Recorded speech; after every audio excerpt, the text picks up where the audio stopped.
The day finally arrived. Sarah was coming home. I arrived at the airport an hour early just to make sure I wasn't late. Her plane from Detroit was slightly delayed though, but finally arrived. I greeted her with a smile and a kiss. Then we went to get her luggage. She seemed happy, certainly, but there was something underneath it, I could tell. When we got to the car, I asked, "Sarah, is anything wrong?" No, nothing's wrong. Oh, please, Sarah. You have the same look you had in the coffee shop when you told me you had to leave for Hawaii. I know that look. Please tell me what's wrong. Oh, I'm just being silly. I keep worrying. I was only married to Jack for 2 years, and in that time, I lost both my parents and him. I'm just afraid it will happen again. Sarah, do you really think I would ever do that to you? But I'm getting older, Star, and you're rich now. Some young fan could come along and turn your head when I get older and lose my looks. Or maybe we won't be able to have cubs. Or maybe you'll decide that another bear is better looking than a mountain lion. Or maybe... Sarah, please stop. Every single one of those thoughts went through my head too. Every last one of them. And all of them before I even proposed to you. Love isn't a feeling for me, Sarah. It's a commitment. It's a commitment to you and a commitment to God. After college, I never bothered with love for fear of being hurt. And that's what you're worried about now, isn't it? That I would hurt you exactly the same way. I know it's silly, Star, but I can't help it. I don't blame you, Sarah. I felt the same until I almost lost you. Then I realized that the pain of losing you was worse than the fear I was facing. I don't love you because you're beautiful.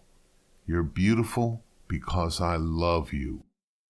I don't believe two people should get married because they love each other. I believe they should love each other because they are married. That sounds almost contradictory. Yes, strange, isn't it?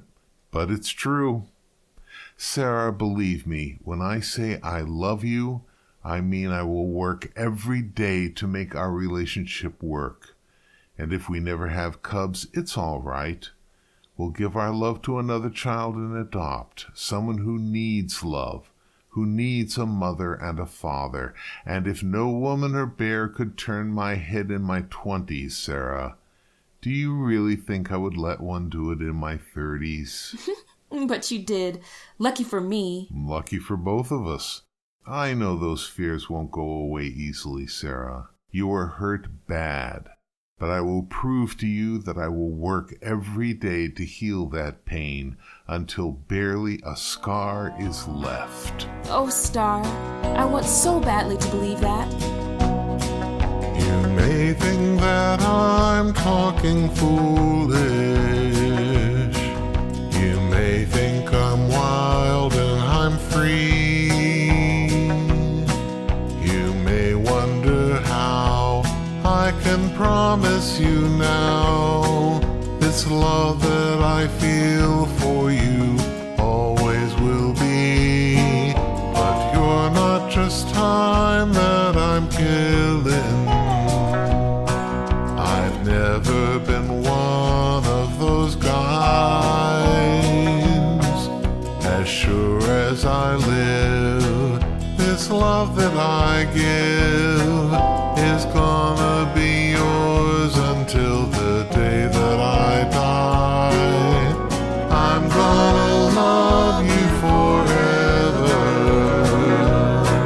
forever and ever, amen.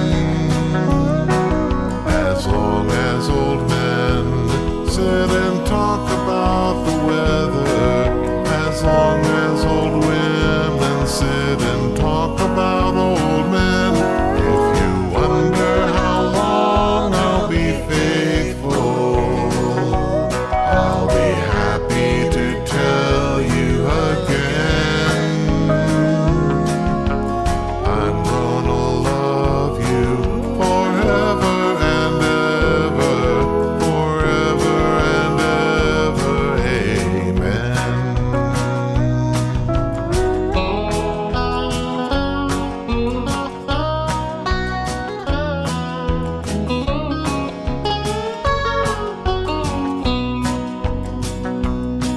say time takes its toll on a body, makes a young girl's brown fur turn gray.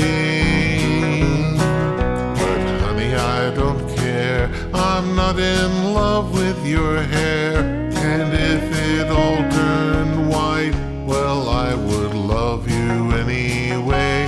They say time can play tricks on a memory, make people forget things they knew. Well, it's easy to see, it's happening to me. I've already forgotten every woman but you. I'm gonna love you forever, forever and ever, amen. As long as old men sit and talk about the weather, as long as old women sit and talk about